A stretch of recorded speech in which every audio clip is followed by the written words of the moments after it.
Bonjour à tous, bienvenue dans ce nouvel épisode des podcasts de Contrepoint. Aujourd'hui, je reçois Pierre Garello, économiste, professeur à l'université d'Aix-Marseille, notamment spécialiste de l'analyse économique du droit. Dans la première partie de l'émission, nous présentons un événement qui est assez important pour lui puisqu'il en est l'organisateur et qui est l'université d'été de la nouvelle économie, Summer University IREF-IES, comme vous pourrez le voir sur le lien indiqué en description. Donc 20-22 juillet 2023 à Aix-en-Provence. On espère vous y retrouver puisque Contrepoint est partenaire de l'événement et que moi-même je serai présent sur place. J'ajoute une précision par rapport à ce qui est dit dans l'entretien. Il y a des bourses effectivement destinées aux étudiants pour permettre la gratuité pour l'événement et pour les repas associés, ainsi que pour l'hébergement. Mais il y a tout de même un nombre de places limité, c'est sur demande et sur candidature auprès de l'IREF. Donc si vous êtes étudiant et que vous souhaitez bénéficier de cette gratuité, ne tardez pas à envoyer votre candidature motivée à l'adresse qui vous sera indiquée là encore sur le site web de l'événement. Pour les auditeurs qui écouteraient cet épisode après le mois de juillet 2023, vous pouvez directement aller en description pour voir le timecode qui indique la deuxième partie de l'entretien, celle où nous ne parlons plus de l'université d'été et où nous parlons tout simplement d'économie, de droit et d'autres choses. Je précise aussi pour nos auditeurs de longue date que même si c'est encore un économiste que je reçois, j'essaie quand même de tenir compte des épisodes précédents et donc de varier un petit peu les thèmes, ce qui fait qu'il y a certaines choses, notamment l'apport de Kerzner, qu'on n'a jamais encore, je pense, abordé dans d'autres épisodes ou alors vraiment à peine mentionné. Sur ce, je vous souhaite une bonne écoute et je vous retrouve juste après l'épisode.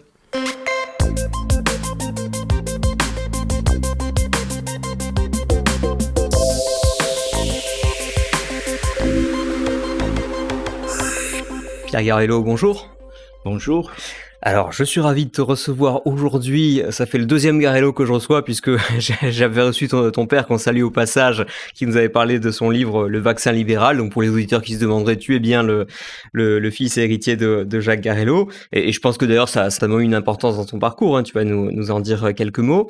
Et actuellement, tu es professeur des universités, économiste et en poste à la faculté de droit et de sciences politiques d'Aix-en-Provence. Donc, encore un économiste en fac de droit. Tu es également directeur de IES Europe et directeur des études de l'IREF. Donc ça fait pas mal d'activités.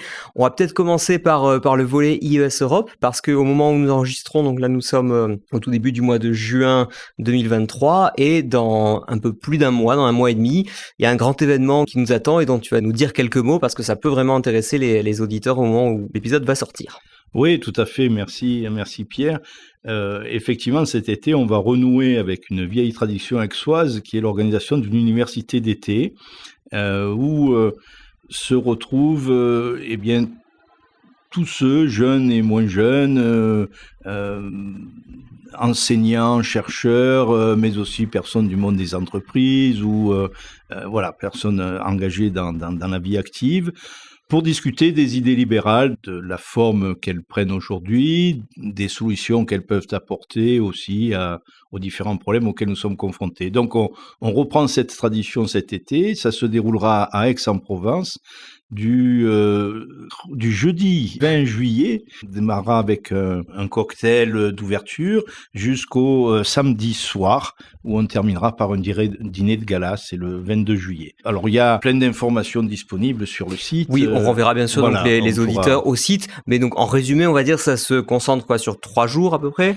Alors 2 jours pleins de travail, plus la soirée d'ouverture, plus la soirée d'ouverture et choses comme ça. Donc il y aura non seulement les conférences, alors on va parler ensuite des speakers et des choses comme ça, puis il y a aussi, j'ai presque envie de dire aussi et surtout, les moments de rencontre lors des repas, des cocktails, des choses comme ça, les moments conviviaux qui sont, enfin à mon avis, oui, c'est au moins aussi important parce que c'est vraiment sympa de rencontrer du monde et qui en plus alors provient un peu du monde entier, je crois, cette année. Voilà, alors ça c'est un peu la touche IES Europe, puisque l'un des organisateurs est l'Institut for Economic Studies Europe, que j'ai le plaisir de présider, comme tu le disais tout à l'heure. Et US Europe, c'est un think tank essentiellement à but éducatif qui organise des séminaires à travers l'Europe pour introduire justement les jeunes qui le désirent à la pensée libérale.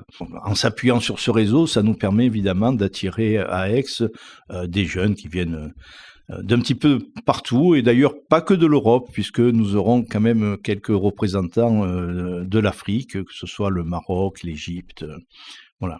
D'accord. Ouais, effectivement, alors, anecdote personnelle, en 2013, j'avais fait justement un de ces séminaires, donc c'était en Bulgarie, à Bansko, je crois, et j'en garde un grand souvenir, en effet, parce que, enfin, non seulement un grand souvenir, puis quelques contacts avec les gens qu'on a croisés là-bas. J'en ai recontacté une récemment, une grecque qui désormais vit en Australie, et je vois qu'il y en a beaucoup comme ça qui sont restés imprégnés, en tout cas, de ces idées libérales que parfois ils connaissaient déjà. Mais en tout cas, je peux témoigner pour les étudiants qui seraient intéressés que non seulement c'est très sympathique, mais surtout on aborde ça pas du tout dans un esprit de chapelle et de comment dire d'évangélisation. C'est vraiment un séminaire de discussion très ouvert et sympathique, je dirais. Donc ça, je recommande pour les étudiants qui seraient intéressés. Alors, est-ce qu'il y en a cette année d'ailleurs des séminaires d'été? Alors, cette année, nous avons aussi un séminaire d'été, alors j'allais dire au format classique pour US, qui aura lieu à Gummersbach et au mois d'août. D'accord. Alors ça aussi, vous pourrez trouver de l'information sur le site d'US Europe. Et ça concerne plutôt les jeunes. Hein, alors ça concerne les jeunes, les étudiants. Alors jeunes, ça va de 18 à, on va dire, à 25 ans. Hein. Et c'est un groupe plus restreint, donc c'est un autre format en quelque sorte. Oui. Ça dure toute une semaine. Il y a quelques temps dans la salle un peu pour discuter, puis il y a, comme tu le disais fort bien, surtout l'opportunité d'interagir, y compris avec les conférenciers pendant toute la semaine. Oui, bien sûr. Ouais. Voilà, donc ça permet d'aller profondément dans les idées, et puis aussi dans l'amitié des fois. On a le temps en une semaine. La taille du groupe est de l'ordre de 25-30 étudiants. Oui, de toute façon, c'est aussi au fil des discussions informelles, on va dire, qu'on s'aiguise parfois aussi les idées, qu'on note un peu des choses sur la culture des uns et des autres, parce que c'est quand même, c'était assez impressionnant de côtoyer dans la même semaine, je sais pas, des Allemands et des Grecs, par exemple. Enfin voilà, ils sont pas toujours copains quand on écoute l'actualité européenne. On a eu aussi des Israéliens avec des Palestiniens et des Libanais, des Azéris avec des Arméniens, donc effectivement, voilà. Mais c'est le but premier, je crois, de ces rencontres, c'est effectivement de cette ouverture d'esprit, alors autour de cette thématique de la pensée libérale, mais voilà. Je reviens à l'université d'été. Donc, elle est l'héritière de l'université d'été qu'on appelait de la nouvelle économie ou des nouveaux économistes. Est-ce que tu peux nous raconter un peu sa fondation et les quelques moments clés de son histoire, et ensuite le contexte de sa reprise, parce que c'est toi qui l'as relancé finalement? Oui, rapidement.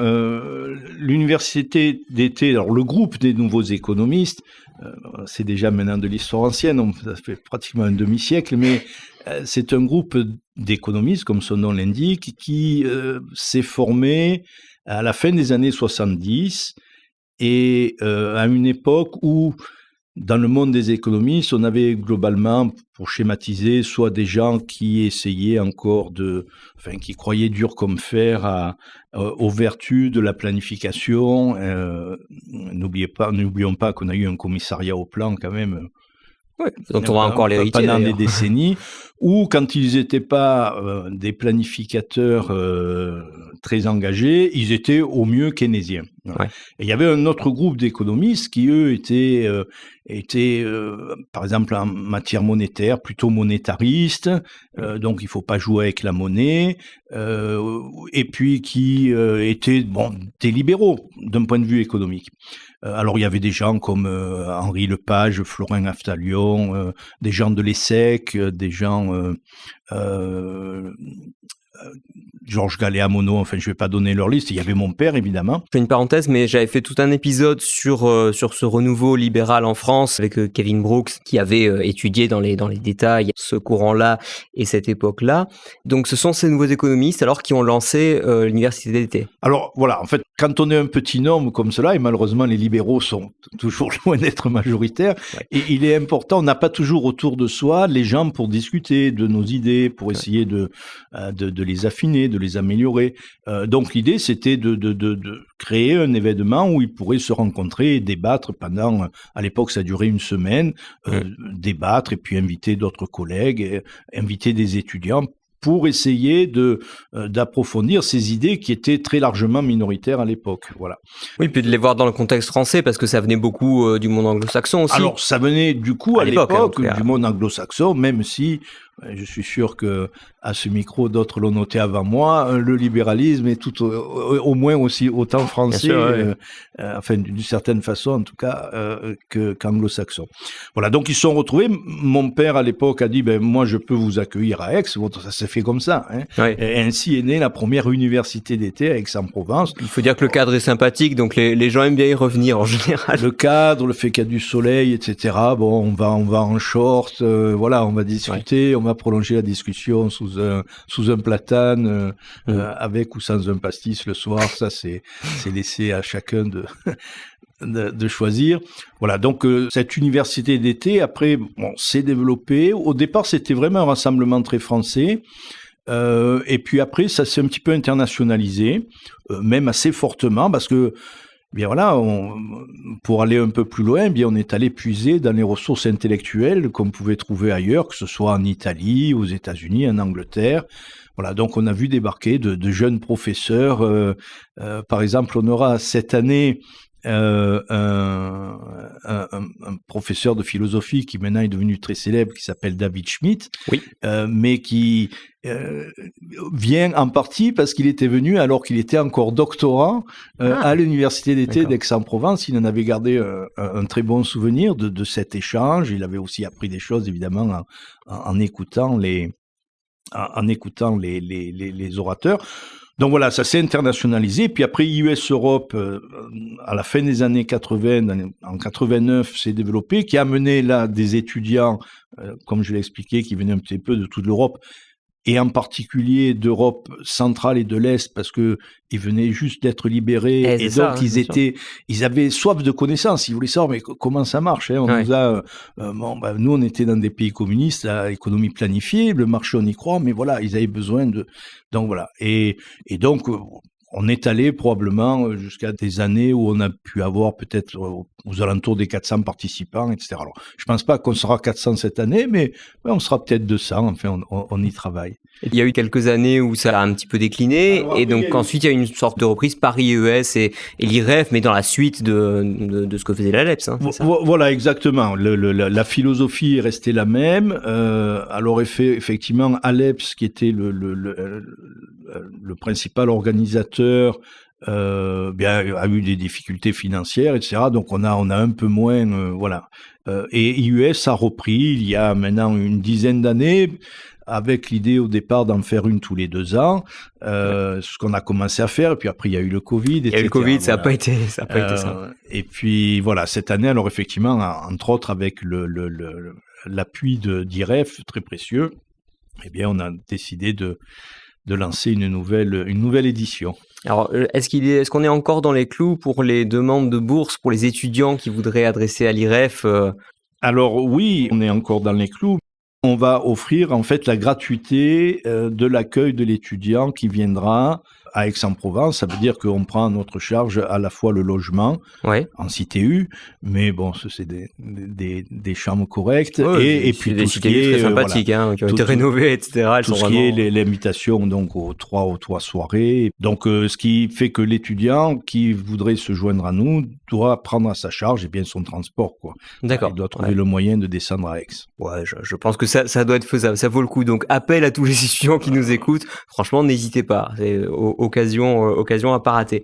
En ce qui concerne le programme, tu mentionnais le Covid tout à l'heure. Cette année, on est placé sous le thème général des crises. Oui, alors bon, c'est aussi une tradition un peu de l'université d'été que d'avoir un programme. Alors, parfois c'est autour d'une personne. On a eu une université autour de Tocqueville, on en a eu une autour de Bastia. La dernière que nous avons eue, c'était autour de l'anniversaire de la chute du mur de Berlin. Donc, essayer de faire le point, finalement, 30 ans plus tard, où est-ce qu'on en est, où en sommes-nous, etc.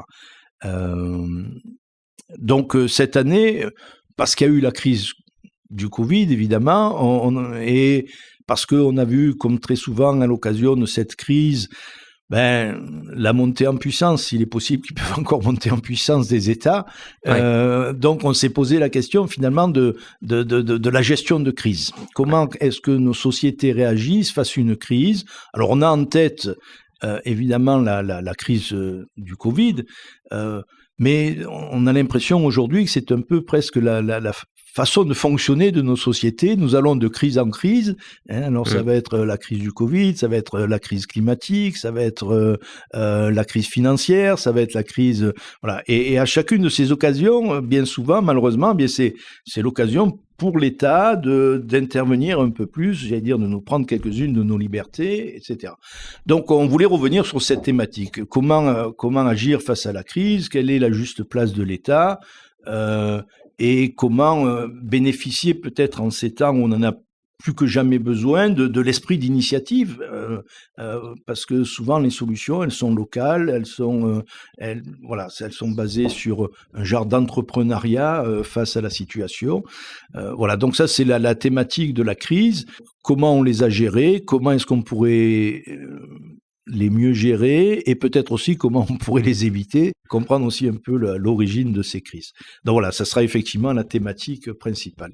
D'accord, donc je le dis pour les auditeurs, si au moment où vous écoutez c'est encore d'actualité, toutes les infos sont sur le site dont l'adresse est ies-europe.org.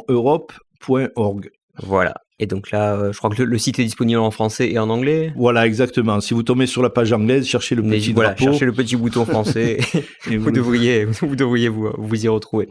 Bon, on vous attend nombreux à Aix-en-Provence. En tout cas, moi, j'y serai d'ailleurs, pour les auditeurs qui viendraient et qui souhaiteraient me rencontrer. Je sais que j'ai quelques auditeurs fidèles depuis 2018 ou 2019.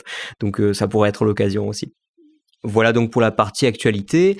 Et puis maintenant, je profite de t'avoir comme invité pour parler de certains thèmes qui à la fois seront discutés dans l'université d'été et qui ont été des thèmes de recherche dans ta carrière. Alors d'abord, est-ce que tu peux nous donner quand même le contexte à la fois historique et géographique de tes études, pourquoi tu les as entreprises et dans quelle direction ça t'a mené en quelques mots, avant de parler de thèmes spécifiques?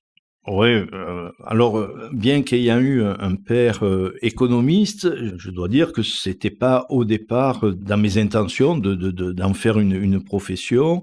Moi, j'avais même dit jamais dans ce qui me concerne. Mais bon. Voilà, tu connais la problématique. J'étais intéressé d'ailleurs par le journalisme. C'était l'une des. J'aimais beaucoup l'histoire aussi. Je me cherchais, comme on dit, d'autant plus que j'avais fait un petit voyage initiatique en Inde, alors je voulais changer le monde aussi, enfin voilà. Alors ceci dit, j'ai poursuivi mes études dans un schéma assez classique. J'ai fait ce qu'on appelait à l'époque maths appliquées et sciences éco. Et puis donc je me suis retrouvé à la fin de ce qu'on appelait à l'époque les maîtrises, sans objectif très précis. Voilà, j'étais toujours et j'ai eu une fenêtre pour candidater à des doctorats aux États-Unis. Il y avait 2 écoles qui m'avaient été indiquées à l'époque. L'une, c'était George Mason University, qui était encore une université qui était plutôt en train de monter, mais enfin qui était... Et puis la New York University, j'ai fait un dossier pour NYU, New York University, j'ai été pris. Je partais pour 1 an et j'y suis resté plus ou moins 5 ans, puisque à l'époque j'ai eu droit au service militaire qui était obligatoire, donc j'ai dû rentrer pour faire mon service militaire. Voilà. Et là, oui. Alors là, du coup, je me suis dit finalement cette science économique, a une dimension bien plus profonde que je le pensais. Comme beaucoup de jeunes Français, j'avais appris l'économie en faisant des maths. Et là, je m'apercevais que non, l'économie, c'était pas forcément des maths. Alors, d'autant que à New York, j'ai pu assister au séminaire hebdomadaire des Autrichiens, comme on les appelait, c'est-à-dire des économistes qui se rattachent à ce courant de pensée. Voilà, donc à l'époque, il y avait Israël Kirzner, il y avait Mario Rizzo, Larry White, puis les étudiants, c'est des gens comme Dan Klein, Sanford Ikeda, enfin des gens qui sont tous maintenant des enseignants-chercheurs. Voilà, et c'est vrai que cette dimension-là, je me suis dit, l'économie a du sens. Et donc là, J'ai eu une petite hésitation parce que je faisais aussi beaucoup de finance à l'époque. Et à l'époque, dans les années 80, la finance à New York, c'était intéressant. Hein. Bah ouais, bien sûr. On vous livrait les clés du loft de la Ferrari, et puis c'était excitant aussi. Ouais, bien Hein. sûr. Jusqu'en 87 en tout cas. Voilà, donc et j'avais en plus un de mes bons collègues qui avait suivi ce chemin. Voilà, donc j'ai eu une petite hésitation, mais pas bien grande, parce que j'étais quand même intéressé. J'avais peur de m'ennuyer rapidement en finance. Finalement, la R5 et le pastis, c'était bien aussi par rapport à... La R4, là, en ce qui me concerne. Ça avait son charme aussi par rapport à la Ferrari. Mais je crois que l'économie, c'est une discipline merveilleuse qui d'ailleurs est difficile à isoler de la philosophie politique. Enfin, on y reviendra peut-être, Ouais. d'une réflexion sur les institutions, sur les valeurs, etc. Donc, voilà, j'y ai trouvé plus que je ne cherchais, en fait. De manière générale, est-ce que tu te considérerais plutôt comme économiste autrichien ou économiste libéral classique, voire monétariste, école de Chicago, etc., institutionnaliste, ou rien de tout ça, ou enfin un mélange de tout ça? Bon, d'une certaine façon, on a envie de dire, j'essaie d'être un bon économiste. Bien sûr. Voilà, alors, pour être, si on raisonne en termes d'école, il y a beaucoup de libéraux et des gens de grande valeur, Milton Friedman, Gary Becker, Stigler, Posner, etc., qui sont effectivement des gens qui ont été formés à ce qu'on appelle l'économie néoclassique.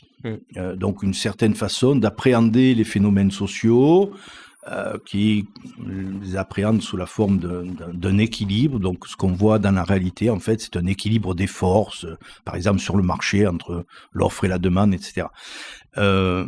Cette approche, je pense, est assez limitée. Comme je dis toujours, l'économiste utilise des modèles. Les modèles sont des simplifications, et on ne peut pas reprocher à un modèle d'être une simplification de la réalité, puisque c'est le but du jeu, d'essayer d'aller à l'essentiel. Un théorème, en fait, c'est juste ça, c'est essayer de proposer une explication à un phénomène observé. Bon, la réalité est complexe, donc on est obligé Le problème, c'est quand ensuite on est tellement content du théorème qu'on s'en sert pour spéculer sur la réalité qui vient. Ou voilà, et puis dans cette simplification qu'on fait de la réalité, il y a des choses qu'on va avoir tendance à omettre, ce qui en soi est normal, mais si on omet des choses, si on oublie des choses essentielles, du coup le modèle se trouve limité, et si on base des politiques sur ces modèles, ces politiques risquent de manquer leur cible. Voilà. Donc ça, c'est le reproche qu'on peut adresser au modèle néoclassique, qui a aussi son intérêt, qui permet de comprendre et de saisir des aspects de la réalité, mais il lui manque des choses essentielles. Qu'est-ce qui lui manque d'essentiel ? Tout ce qui peut pas rentrer dans un modèle mathématique. Voilà. C'est-à-dire la découverte, l'innovation, l'incertitude radicale, voilà, tout ce qui fait que si on l'introduit, d'abord on ne sait pas trop avec les instruments, et puis on perd immédiatement toute référence à l'équilibre, etc. Donc par exemple, un étudiant qui est introduit à l'analyse économique néoclassique et qui apprend son économie comme ça, ce qui est le cas de la grande majorité des étudiants en économie aujourd'hui en France, entendra presque jamais parler d'entrepreneur. Oui, ça c'est vraiment c'est la dimension absente complètement. Voilà, il existe une entreprise, donc, elle fait des choses, etc. Mais il va avoir connaît déjà les conditions de production, de prix, de machin. Exactement, tout est donné, donc il reste à. Alors par contre, on va beaucoup parler de production optimale, de minimisation des coûts, mais comment on a trouvé le produit, comment on a trouvé le marché, toutes ces choses-là, on n'en parle pas, c'est donné, ça nous intéresse pas. Et puis chaque entreprise se situe sur un marché bien déterminé, alors que moi, je veux dire, dans les secteurs que j'ai l'occasion d'étudier, notamment dans le numérique, justement, ils raisonnent pas du tout en ces termes, quoi. Ils se disent pas, voilà, nous on est dans tel secteur, on se cantonne à ça. Au contraire, eux, ils vont là où ils peuvent gagner de l'argent et faire un truc qui les intéresse. Voilà. Donc ça c'est la raison pour laquelle je préfère à cette approche néoclassique, ou en tout cas j'ai pris comme un peu une bouffée d'air pur, l'approche autrichienne, parce que je me rappelle honnêtement, et je crois que c'est peut-être à ce moment-là que je me suis dit je vais être économiste, c'est honnêtement à la lecture de l'ouvrage de Kirchner, Concurrence et esprit d'entreprise. Voilà. Ouais. En anglais, Competition and Entrepreneurship. Et puis, quand je suis rentré en France, on l'a traduit en français, donc chez Economica. Parce que j'ai lu ce livre, j'ai dit, ben oui, c'est ça les marchés. Il y a des erreurs, il y a des entrepreneurs. Certes, il y en a qui maximisent peut-être leur profit, mais il y en a aussi qui font des pertes. Pourquoi ils font des pertes? Ben parce qu'ils se sont trompés, ils ont mal vu, ils ont mal perçu, ils ont mal lu leur environnement. Voilà. Donc, c'est vrai que cette école autrichienne, bon, après, il y a d'autres choses que j'ai appris à apprécier, mais cette école autrichienne, au départ avec Kirchner, qui lui-même est un étudiant de Mises, donc j'ai lu Mises à l'époque. Oui, ensuite on remonte à Menger, Voilà. etc. Et après j'ai découvert, alors j'ai beaucoup appris, je suis un grand admirateur de Hayek. Voilà. Donc, et finalement, dans cet apport des économistes autrichiens, je me sens effectivement très à l'aise intellectuellement. Voilà. Au risque de caricaturer, les gens de l'école de Chicago seraient plutôt des utilitaristes et les Autrichiens seraient plutôt plus radicaux dans leurs croyances libérales. Que la science économique, y compris Chicago, soit utilitariste, c'est malheureusement vrai, grosso modo, depuis la moitié du 19e. John Stuart Mill et c'est probablement une chose regrettable. Alors, il y a eu des efforts pour, je crois, y compris de Vilfredo Pareto, pour essayer d'éloigner un petit peu la science économique de cette force d'attraction de l'utilitarisme, mais elle reste la science économique néoclassique, mainstream, comme on dit, et largement utilitariste. Alors, et c'est vrai que les Autrichiens vont essayer de s'en démarquer. Après, on pourrait dire, est-ce que c'est bien raisonnable quand on veut adopter une approche scientifique, descriptive, est-ce que c'est bien raisonnable de vouloir y introduire des valeurs au sens philosophique et de dire, voilà, je vais être pour tel système économique parce que, je sais pas, poser la question dans les termes qui permettent de dire c'est ce qui marche le mieux ou quoi, je cherche pas à savoir, mais je me dis de toute façon c'est ce que je préfère. Et peu importe. Oui, alors je crois que je vois ce que tu veux dire. C'est vrai que bon, moi j'aurais tendance à dire que le système qu'on doit choisir, il doit être choisi sur la base des valeurs sur lesquelles il s'appuie et pas seulement et pas sur les résultats. Ceci étant dit, c'est là que je te rejoins, et je pense que c'est le sens de ta question, si les valeurs auxquelles je tiens déboucher sur des résultats abominables, oui, bien sûr. C'est difficile de ne pas être conséquentialiste quelque part, de ne pas avoir une petite dose de conséquentialisme dans notre approche de la réalité. Alors, il se trouve que, et ça, l'analyse économique, je pense, l'explique bien, il se trouve qu'en choisissant les valeurs de la liberté, on a aussi de bien meilleurs résultats en termes économiques et en termes de paix sociale, etc. Ouais. Donc, il se trouve que les conséquences, de toute façon, sont bonnes. Ouais. Mais effectivement, s'il y avait un écart entre la qualité des valeurs et la qualité des conséquences, on serait peut-être face à un dilemme. Mais voilà, grâce à Dieu, on n'a pas, je crois, à faire face à ce dilemme. C'est la leçon d'Adam Smith. Hein, le système de la liberté naturelle, c'est lui qui conduit à la richesse, c'est-à-dire à notre capacité de satisfaire nos besoins. D'accord. Puisqu'on parlait de Kirzner, est-ce que tu pourrais nous dire quelques mots de ce que Kirzner nous apprend sur l'entrepreneuriat et sur la concurrence ? Alors, je crois que, déjà, petit souvenir, Kirzner disait toujours, mais ça c'est sa modestie, que en fait tout ce qu'il disait c'était chez Mises. Je pense que c'était effectivement, c'est là qu'il a puisé son inspiration. Mais en germe, mais après, voilà, c'est autre chose de l'exprimer. Mais alors, ce qu'il y a de vrai, le lien entre les deux, c'est que pour Kirzner, la dimension de l'entrepreneur se trouve pratiquement dans toute décision. Et ça, c'est l'idée misésienne d'action. Hein. Agir, c'est bien finalement utiliser tout ce qu'on a de connaissances, d'intelligence pour essayer d'atteindre ces objectifs. En ce sens, l'entrepreneur, il n'est pas différent de l'agent économique exactement, le consommateur. Exactement. Donc, est-ce qu'il a des spécificités autres que ça, puisqu'on prend tous des décisions avec des objectifs et en situation de rareté et d'usage alternatif et choses comme ça. Et alors, qu'est-ce qui change, qu'est-ce qui serait un peu spécial pour l'entrepreneur au sens... Je crois qu'une fois encore, ce que nous dit Kirzner, c'est qu'il y a une dimension entrepreneuriale dans toute décision. Et alors, évidemment, cette dimension entrepreneuriale, elle est parfois plus originales, plus poussées, d'où la question, qu'est-ce qui fait que certains sont de meilleurs entrepreneurs que d'autres, hein. Mais quand même, son message essentiel, ça a été, je crois, de démystifier un petit peu l'entrepreneur. La vision, les visions qui étaient dominantes à l'époque, c'était soit celle de Schumpeter, c'est-à-dire l'entrepreneur, c'est ce gars hors du commun, chevalier d'industrie, héros, courageux, meneur d'hommes, etc. Soit la vision qu'on pourrait appeler un peu Knightienne, hein, après le nom de Frank Knight, qui était et là l'entrepreneur, c'est plutôt la tête brûlée, celui qui comme disait, je crois que c'est une expression de Kirchner, qui entre dans le tunnel avec ses lunettes de soleil, hein, sans savoir ce qu'il y a de l'autre côté, mais avec un peu de chance, il y aura des profits. Donc c'est celui qui accepte d'affronter l'incertitude. Kirchner dit non, il y a rien de ça. L'entrepreneur, c'est quelqu'un qui a une vision un peu différente de son environnement et qui voit des choses que les autres n'ont pas encore vues. Alors ça peut être le boulanger du coin, ça peut être le chauffeur de taxi, ça peut être aussi, je sais pas moi, Zuckerberg qui essaie de faire un truc pour ses étudiants et son club d'étudiants, il se dit tiens, peut-être on pourrait faire ça.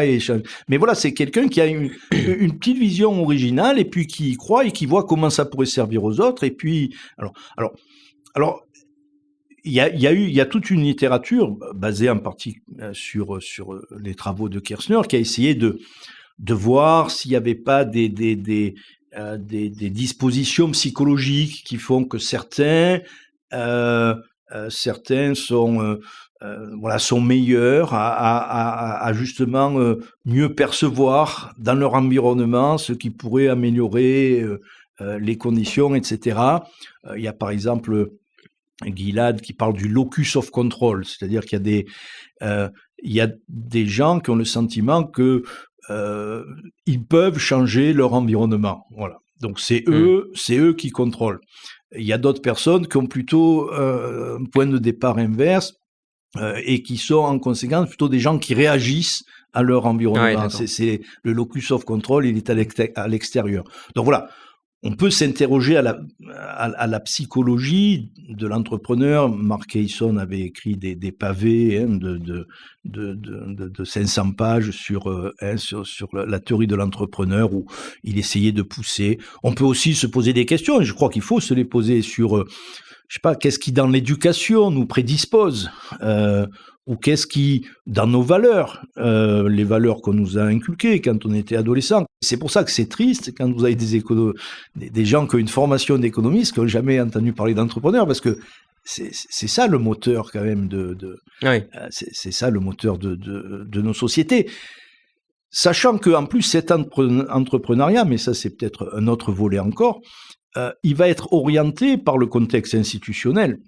C'est-à-dire que peut-être que dans certains contextes, l'entrepreneuriat, ça va consister à rejoindre la mafia, parce que c'est peut-être la seule chose qu'il y a à faire là où je vis. Bien sûr, oui. Dans d'autres contextes, ça va être de monter une entreprise. Dans d'autres contextes, ça va être d'essayer d'accéder au pouvoir. Voilà. Ouais. Tout ça, c'est un genre d'entrepreneuriat, mais évidemment, la différence, c'est que quand il s'exerce sur le marché, eh bien, il est tourné vers le bien-être des autres. Parce que c'est la caractéristique du marché. Si tu veux gagner des sous, il faut que tu trouves une idée. Oui, c'est que les règles sont dures, mais au moins on les connaît, on les fait respecter, elles sont moins violentes que celles de la mafia. Oui, puis en plus sur le marché... Ou celles de la lutte politique au sens le plus tout à fait, brutal. Ou sur le marché aussi, si vous vous levez le matin, je vais être un entrepreneur aujourd'hui, je vais gagner des sous, qu'est-ce qu'il faut faire? Il faut commencer par se dire... De quoi les autres ont-ils besoin? Qu'est-ce qui manque aux autres? Qu'est-ce que je peux leur apporter? C'est ça la magie du marché. Donc, dans un contexte marchand, c'est-à-dire de propriété, de contrat ou de liberté naturelle, comme dirait Adam Smith, la seule façon de m'enrichir, c'est en faisant des choses qui satisfont les autres. Voilà, ça c'est simple pourtant, c'est la fameuse main invisible qui n'a rien de si sorcier que ça. Donc, mes talents d'entrepreneur, dans un contexte marchand, je vais les exercer en cherchant ce que je peux faire pour les autres. Voilà. Ceci dit, il est dans un dilemme, mon entrepreneur, s'il est en France au XXIe siècle. Est-ce que c'est pas en quelque sorte de son devoir de gestionnaire de faire ce qu'il faut en matière de lobbying politique, réglementaire, etc., pour faire de la capture de rente, des choses comme ça? C'est presque... Il est ancré dans la réalité, donc dans un sens, certes, il a ses valeurs d'entreprise et de servir les autres, etc., mais en même temps, s'il se dit bon bah mon but c'est que mon entreprise survive, que je licencie pas mes employés, etc. Bah s'il doit tordre la réglementation ou peser en tout cas dans un débat réglementaire dans son sens, et bah finalement il a tout intérêt à y consacrer des ressources. Ah oui, oui, non, tout à fait, hein, tout à fait. Alors bon, ça veut dire qu'on n'est pas aussi dans un marché. Oui, bien sûr, ça c'est mon présupposé, il faut quand même bien effectivement, le dire. si vous êtes entrepreneur et si vous savez qu'on est en train de concocter une nouvelle réglementation de votre activité, ben, l'entrepreneur, il doit pas rester assis et puis dire on verra bien, quoi. Et s'il a la possibilité, en toute honnêteté, de peser sur les termes de cette réglementation, il se doit presque de le faire, sinon c'est pas d'entrepreneur responsable. Les meilleurs l'ont fait. Je crois que récemment, je travaillais sur Frédéric Bastiat, qui a été littéralement lobbyiste pour les viticulteurs de sa région ou pour les commerçants ou pour les commerçants de son activité aussi, mais toujours avec lui évidemment c'était Bastiat, donc il se fixait des règles morales et c'était jamais pour demander des embûches pour les autres ou quoi. C'était toujours pour réclamer des droits qui étaient tout à fait normaux et jamais des privilèges. Mais enfin, la frontière peut être fine, quoi. J'imagine que c'est assez compliqué. Tout à fait. Mais ça, c'est une autre version de ce que je disais tout à l'heure, c'est-à-dire qu'on a tous un esprit d'entreprise et on va l'utiliser dans le contexte qui est le nôtre. Un autre exemple, pas au niveau de l'entreprise, mais peut-être de la personne. Aujourd'hui, on a une fiscalité extrêmement complexe, et des fois, malheureusement, on gagnera plus d'argent à étudier le code fiscal dans ses moindres détails qu'en allant faire ce pourquoi on est le plus compétent, en fait, et là où on crée vraiment de la richesse. Et c'est dommage, ça veut dire qu'on est dans un système un peu pervers où je satisferais mieux mes besoins en étudiant la réglementation que finalement en allant échanger sur les marchés mes compétences. Et est-ce que tu peux nous présenter aussi brièvement la discipline qu'on appelle l'analyse économique du droit, que j'ai jamais présentée véritablement en détail au cours d'une émission, et sur laquelle tu travailles beaucoup, puisque je crois que tu fais partie, peut-être même que tu as présidé ou que tu présides, l'association européenne des économistes du droit, c'est ça? Law and Economics en anglais. C'est un champ disciplinaire, je crois, qui est effectivement très intéressant et c'est mon principal champ de recherche. L'idée est extrêmement simple et en fait, c'est un peu dans le prolongement de ce dont nous parlions jusque-là, c'est que l'action humaine s'inscrit dans un cadre social et dans un cadre, entre autres, institutionnel. Aujourd'hui, en plus, dans nos sociétés modernes, il n'y a pratiquement plus un secteur d'activité, que ce soit de l'activité professionnelle ou même de l'activité domestique, où il n'y a pas une réglementation, une législation. Donc, à la base, l'analyse économique du droit, enfin, une façon simple de la présenter, c'est d'analyser l'impact, si je puis dire, de ce cadre réglementaire, juridique sur les décisions des individus et donc avec les outils de l'analyse économique par extension sur l'évolution des phénomènes sociaux. Et donc l'impact d'un choix institutionnel réglementaire sur les phénomènes sociaux. Alors avec l'idée évidemment de participer à une meilleure prise de décision sur les réglementations et sur la législation. Peut-être que si on est mieux au fait des conséquences prévisibles de telle et telle législation, on y réfléchira deux fois. L'idée, c'est de mettre de reprendre en considération les incitations dans la discipline juridique. Voilà. Alors, pour les juristes, oui, c'est effectivement dans la mesure où ils veulent réfléchir à l'effet du droit, ça semble effectivement indispensable de faire un petit peu d'analyse économique du droit. Alors après, certains juristes, mais je crois qu'ils sont une minorité, se disent qu'ils n'ont que faire des effets du droit, au-delà des effets juridiques, c'est-à-dire ce qui les intéresse, c'est la cohérence interne. Si ça leur semble juste et que c'est cohérent, etc. Moi, je pense honnêtement qu'il y a une très large place possible pour une coopération entre économistes et juristes, que chacun, et l'économiste aussi apprend beaucoup du juriste d'ailleurs. Oui, pour avoir aussi passé quelques années en fac de droit. Voilà, le juriste, c'est celui qui est au contact justement, qui doit régler ses conflits, qui doit essayer de les prévenir, qui doit trouver des solutions. Donc, il a souvent une connaissance des interactions humaines qui sont très riches. Ouais. Et il a parfois le droit à trouver des solutions parfois très subtiles. Je sais pas, le concept de faute, par exemple, est un concept dont je reste admiratif en termes de responsabilité, etc. Tu peux nous en dire juste deux mots du concept de faute? Parce que là, moi, je vois pas. La faute, non, moi, je pensais à la faute dans le droit des obligations, voire par extension, parfois dans le droit des contrats. L'idée de savoir si est-ce que je suis forcément responsable de ce dommage que j'ai créé ou de ce tort que j'ai causé. Il y a plusieurs doctrines possibles pour déterminer si oui ou non je serai responsable. L'une des doctrines, c'est celle qui consiste à dire tu es responsable si tu as été négligent, si tu es fautif. Si tu n'as pas été négligent, si tu n'es pas été fautif, tu n'es pas responsable et donc tu ne dois pas compenser. C'est parce que c'est ça. Bon, je sais pas. Pensons par exemple à une opération chirurgicale. Ça tourne mal.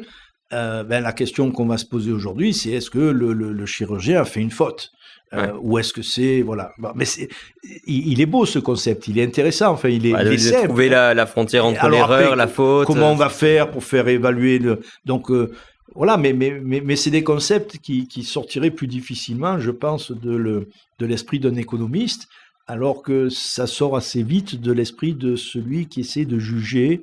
Oui, c'est ça. D'ailleurs, je pense que nous, c'est vrai que peut-être un défaut qu'on a chez les économistes, c'est de considérer que les juristes sont volontiers technocrates, bureaucrates, à la botte des politiciens, etc. Alors que même dans les systèmes privés qu'on pourrait imaginer, où justement les interactions seraient négociées au maximum, les règles seraient faisables sur mesure, justement, il faudrait bien des gens pour arriver à calibrer ces règles, les faire, ensuite retrancher les différends, etc. Donc de toute façon, je pense que d'abord le droit n'a pas forcément attendu l'État pour exister. Et c'est toujours important de le mentionner, quoi. Ce que je veux dire aussi sur cette question de l'analyse économique du droit, c'est qu'en fait, certes, l'association française de l'économie du droit a peut-être quelques années et l'association européenne en a peut-être quelques dizaines d'années. Mais finalement, c'est un retour aux sources pour l'économiste. Parce que, comme je le disais tout à l'heure, Adam Smith, il n'a rien dit d'autre que l'analyse des effets de nos choix institutionnels sur l'enrichissement des nations. Le message d'Adam Smith, c'est que ces nations qui respectent la liberté individuelle, ce qu'il appelle la liberté naturelle, c'est-à-dire une liberté qui est encadrée par les règles de propriété, les règles de contrat, les règles de responsabilité. Ces pays qui ont choisi ces institutions se développent bien plus vite. Donc, c'est ça ce qu'il nous dit. Donc, si vous êtes un économiste, si vous faites de l'économie du développement, par exemple, c'est clair que très vite, vous allez vous dire, attendez, je ne peux pas parler de développement économique ou social si je ne parle pas des institutions. Bien sûr. Et il est clair que tant que les institutions sont tordues, eh bien, les résultats seront médiocres. C'est pour ça que c'est très difficile de tracer comme ça des frontières entre économie, politique, droit, etc. Voilà, c'est pour ça que dans en faisant de l'analyse économique du droit, tu vois, on revient un peu, on essaie de recoller des choses qui sont naturellement, qui doivent être ensemble. Donc c'est plutôt utiliser la boîte à outils de l'économiste, ce concept par exemple d'optimum, de maximisation et des choses comme ça pour les appliquer en fait à des objectifs qui cette fois-ci, au lieu d'être purement des objectifs en termes de profit ou de jouissance, ce sont des objectifs plus de politique publique, quoi. Tout à fait. Alors bon, ou individuels, mais dans le cadre de la loi. Tu parlais d'optimum, mais là il nous faudra encore une heure parce que dans l'idéal, ce que j'essaie de développer, mais avec d'autres, pas tout seul, mais ça serait une approche autrichienne de l'analyse économique du droit. C'est-à-dire me baser, entre autres, et tout à l'heure je mentionnais Hayek, mais sur des travaux tels que ceux de Hayek, qui lui aussi, qui a commencé comme économiste, qui s'est lui aussi intéressé à la psychologie à travers de Sensory Oui, Order, il a tout etc. fait. Hein. Et qui droit, après, législation et liberté. et qui après, voilà, ouais. et qui après s'est dit, non, mais si j'ai un message, voilà, l'idée, c'est quelles sont les règles du jeu. C'est le choix des règles du jeu. Hein, donc, la constitution de la liberté, après droit, législation et liberté. Et c'est vrai qu'Hayek propose une analyse de l'évolution du droit, qui n'est pas la même que celle que propose le mainstream en termes d'analyse économique du droit. Donc, ça fait partie des choses. Mais ça, on mettra justement quelques liens pour les auditeurs, peut-être d'articles récents que tu as publiés ou de quelques articles que tu aimerais leur conseiller. Et d'ailleurs, je terminerai là-dessus. Si tu devais conseiller à nos auditeurs de découvrir 2 ou 3 économistes, ou 2 ou 3 intellectuels d'ailleurs, ou encore 2 ou 3 bouquins qui t'ont marqué, que ce soit des choses parues récemment ou des classiques de tout temps, là, comme ça, sur quelle piste tu aimerais les mettre ? Alors, difficile. Alors, je vous ai dit que pour moi, Kirchner avait été utile. Ça peut marcher sur vous aussi. Donc, on a traduit son ouvrage Concurrence, esprit d'entreprise. Il a aussi un petit papier, mais ça, il va falloir le lire en anglais. Je crois que c'est sur le site de l'Institute of Economic Affairs qui s'intitule How the Market Works. Bon, il faut pas se limiter à ça parce que justement, moi je crois honnêtement, et je suis content de ta question, on a lancé il y a maintenant 5 ans le Journal des Libertés, qui est en ligne, donc vous tapez journaldeslibertés.fr, et c'est un trimestriel qui est disponible gratuitement en ligne. On peut aussi, si on veut avoir la très belle version papier, l'acheter en ligne. Et qui, je crois, a précisément cet objectif, petit à petit, de présenter à ceux qui seraient intéressés les piliers de la pensée libérale dans des articles qui font entre 10 et 20 pages, qui sont accessibles. Donc, honnêtement, allez-y, puis faites votre marché en quelque sorte, puisque maintenant, 5 ans, donc on a sorti 20 numéros de 100 pages. Bon, ça fait, on a un peu plus de 100 pages même, donc vous avez 2000 pages de littérature sur la liberté. Ça fait déjà pas prendre mal. vos sujets.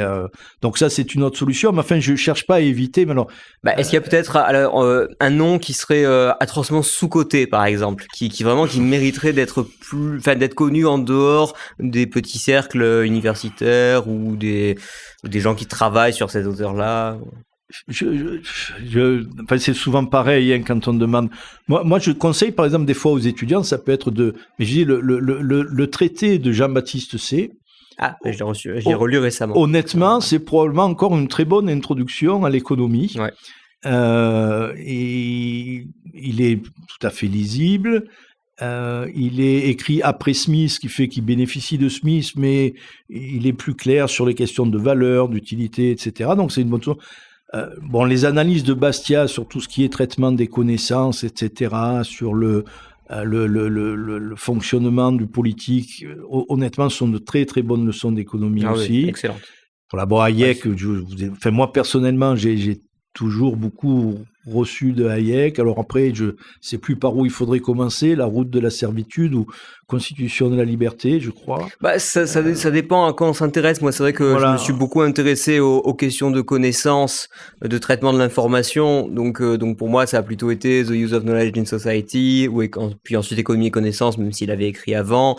Et voilà, moi, c'est vraiment le Hayek économiste, et spécifiquement sur ces questions de marché, de prix, etc., qui m'intéressait. Puis sur la monnaie aussi. Mais après, voilà, pour tous ceux qui s'intéressent au versant plus des idées politiques ou juridiques. Une fois encore, la question est un peu... mais je sais pas, par exemple, quelqu'un qui s'intéresse aux questions de l'environnement, des ressources. Moi, je trouve que lire l'ouvrage de... Julian Simon, L'homme notre dernière chance, ou d'Elinor Ostrom, La gouvernance des biens communs, qui a été traduit en français quand elle a eu le prix Nobel en 2009. Et ça, c'est très bien. Bon, Elinor Ostrom, elle vient d'un autre horizon, plutôt public choice, etc. Donc, mais honnêtement, ce qu'elle fait, c'est ça, c'est trouver comment des individus des groupes d'individus dans des situations compliquées liées aux ressources qu'on appelle ressources en accès libre, du style les océans, la mer, les nappes phréatiques, les immenses forêts. Comment font-ils pour trouver des solutions et des choses? Finalement, c'est la pour échapper clé à la tragédie des communs. Voilà, c'est la clé du message libéral, mais vu en pratique Oui, et c'est par vrai. quelqu'un qui peut-être a pas lu. Bon, elle avait probablement lu Adam Smith, je sais pas trop, mais je pense qu'elle avait dû lire Adam Smith. Mais voilà, qui En tout cas, elle n'avait renoue. pas le parcours classique de Voilà, l'économiste qui s'intéresse aux questions voilà, d'environnement ou et d'arrangement donc voilà, institutionnel. si parmi nos auditeurs il y en a qui s'intéressent vraiment à ces questions-là, je sais pas, Elinor Bah, on Ostrom. mettra ces deux-là alors en Elinor lien. Ostrom, ça peut être une bonne idée. Ouais. Voilà. Puis, mais voilà, il y a plein de gens qui écrivent plein de choses sur des problèmes très concrets. Enfin, je sais pas, à l'université d'été, par exemple, on aura Mario Rizzo qui viendra, qui a beaucoup écrit sur les dangers de cette forme de paternalisme qui se développe dans nos sociétés depuis maintenant plusieurs décennies. Qui prend la forme récemment de ce que les Américains appellent le nudging. Hein. Oui, alors ça, tiens, tu peux nous en dire un ou deux mots, parce que ça, effectivement, c'est Le assez lamentable, le nudging. Mais le nudging, c'est quelque chose d'assez incroyable. Bon, il a ses papes aux États-Unis, en particulier Cass Sunstein, qui a été un conseiller d'Obama, etc. Bon, professeur de droit à Harvard, me semble-t-il. Voilà. Mais même Esther Duflo ou des gens comme ça sont aussi, je crois, un peu dans cette mouvance-là. Probablement. L'idée du nudging, c'est que finalement les individus ne savent pas toujours forcément ce qui est bon pour eux. Voilà. Donc bon, déjà évidemment d'entrée, Oui, ça nous plaît pas trop. Ça nous crispe un peu, mais bon, voilà. Et donc il faudrait les pousser à faire ce qui est bon pour eux. Alors. Pas par exemple, des petites incitations, je crois, c'est oui, ça. Alors oui, ce qui caractérise le nudging, c'est que ce sont des incitations non coercitives. Donc, par rapport à la taxe, par exemple, si vous taxez le CO2, ça vous incite à faire la bonne chose, mais en vous faisant payer. Hein. Ou la réglementation, encore plus coercitif. Bon, on va vous interdire, je sais pas moi, de boire des sodas, ou on va retirer telle et telle forme d'huile du marché, etc. Ça, c'est plus coercitif. Le nudging, ça se voudrait moins coercitif. Hein. Voilà, c'est juste essayer de vous pousser à faire la bonne chose. Alors, c'est potentiellement très liberticide en même temps. Ouais. Non, mais on voit bien l'intérêt. Moi, je veux dire, quand je dis à ma petite fille, si je te mets le roi lion, si tu manges encore 2 cuillères de la soupe aux légumes, voilà. Mais bon, ça revient à faire ça pour des adultes, quoi, finalement. Voilà. Mais on est dans des sociétés de plus en plus paternalistes. Enfin, moi, je sais, je suis un peu agacé parfois par les discours qu'on entend, même le ton des discours. Voilà. Donc, si vous voulez avoir une bonne critique là-dessus, venez écouter Mario Rizzo à l'université d'été, puisque justement, lui. Bon, dans un ouvrage que je conseillerais pas aux débutants parce qu'il est quand même déjà assez solide et difficile à lire, mais à réfléchir à des contre-arguments à cette poussée du paternalisme qui nous envahit depuis quelque temps et qui vient ronger nos libertés. D'accord. Alors, on manquera pas de le conseiller à nos auditeurs. Merci beaucoup, Pierre Garello. Et donc, pour ceux qui écouteront avant la fin juillet 2023, on espère vous retrouver à l'université d'été. Et puis sinon, peut-être pour ceux qui écouteront plus tard, l'année prochaine. Merci, Pierre, et merci aux auditeurs. À bientôt. Voilà, c'est tout pour aujourd'hui. J'espère que cet épisode vous aura plu. Comme toujours, j'ai mis des liens en description. J'en ai mis un peu plus cette fois-ci. Donc, n'hésitez pas à aller consulter les ouvrages et articles disponibles. Merci encore pour votre fidélité et je vous retrouve dans 2 semaines pour un nouvel épisode des podcasts de Contrepoint.